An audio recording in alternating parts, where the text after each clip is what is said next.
Hello everyone, and welcome to my presentation on protection against sexually transmitted diseases.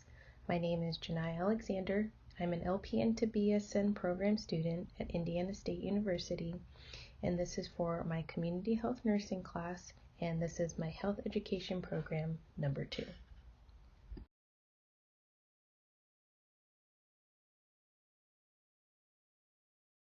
The population at risk are individuals who are sexually active. Today's learning objectives include, number 1, the learner will be able to identify the 100% effective way to prevent sexually transmitted diseases. Number 2, the learner will be able to explain how to properly use an external condom. Number 3, the learner will be able to explain how to properly use an internal condom. Number 4, the learner will be able to describe the complications of improper use of an external or internal condom. Number 5, the learner will be able to explain how to properly use a dental dam. And number 6, the learner will be able to describe the complications of improper use of a dental dam.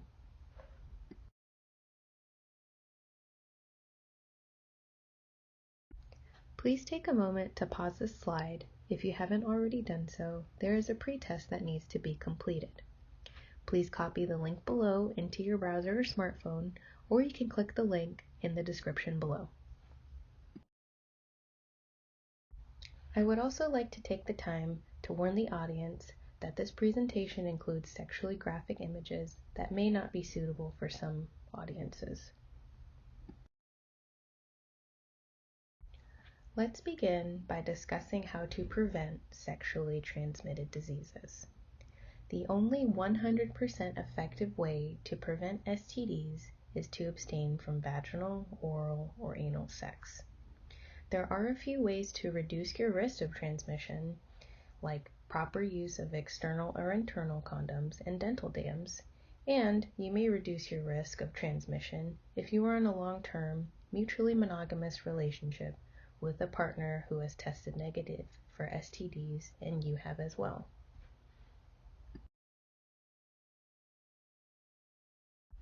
The first type of condom we will be discussing is the external condom.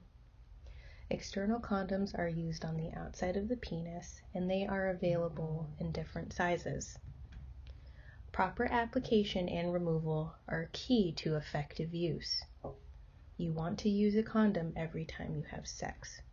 Condoms should be stored in a cool, dry place, and there are different sizes and fits. I will be including this link in the additional resources at the end of this presentation. Proper application involves pinching at the tip of the condom and rolling down the penile shaft. Proper removal involves holding the base of the penis along with the condom, then removing the penis carefully to ensure that the condom stays on after removal from the partner. You want to dispose of your condoms in a waste basket. Do not reuse condoms and always check the expiration dates. Check the label to see what lubricants are compatible with the condom you are using. You also want to check the packaging and the condom for any noticeable defects. Oil-based lubricants can cause condoms to break.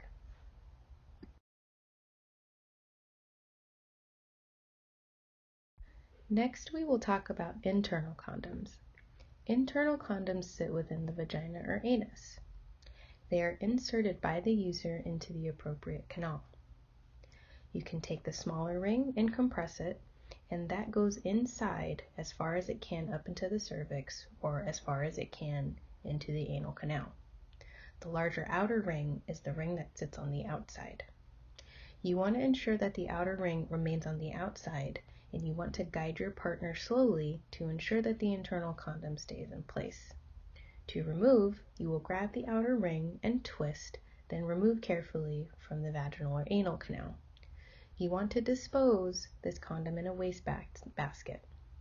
Do not reuse internal condoms and check the expiration dates.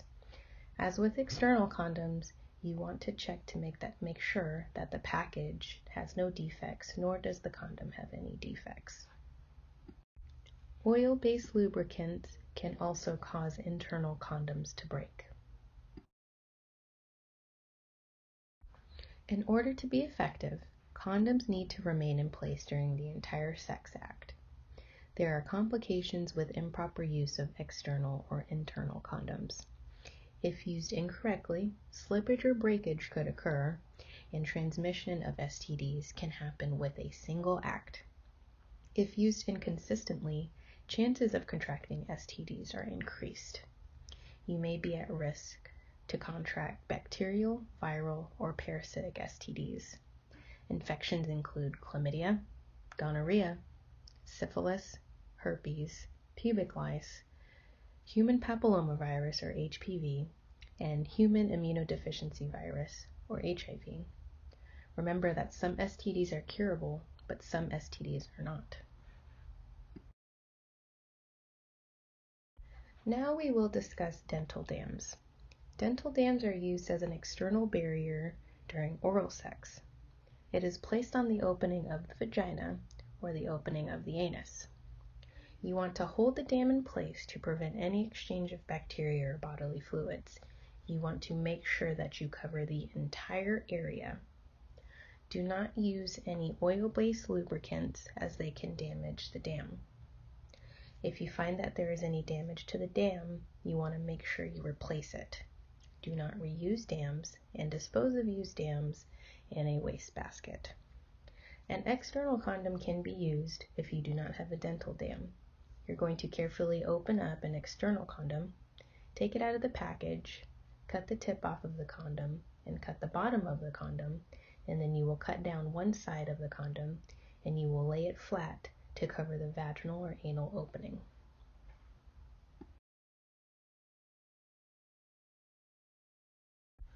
In order for dental dams to be effective, they need to remain in place during the entire sexual act.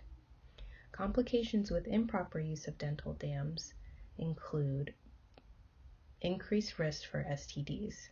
Infections include chlamydia, gonorrhea, syphilis, herpes, pubic lice, HPV, and HIV.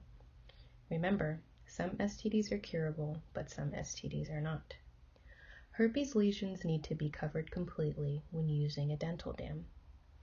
HPV is spread through skin contact, and it does not matter if warts are present, and dental dams may not be effective.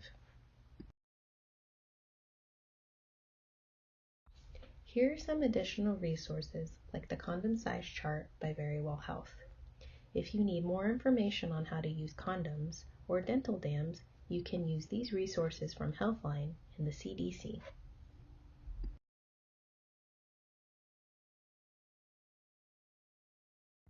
Please take a moment to pause this presentation as it is time to check your understanding with the post-test. Please copy the link below into your browser or smartphone or click the link in the description.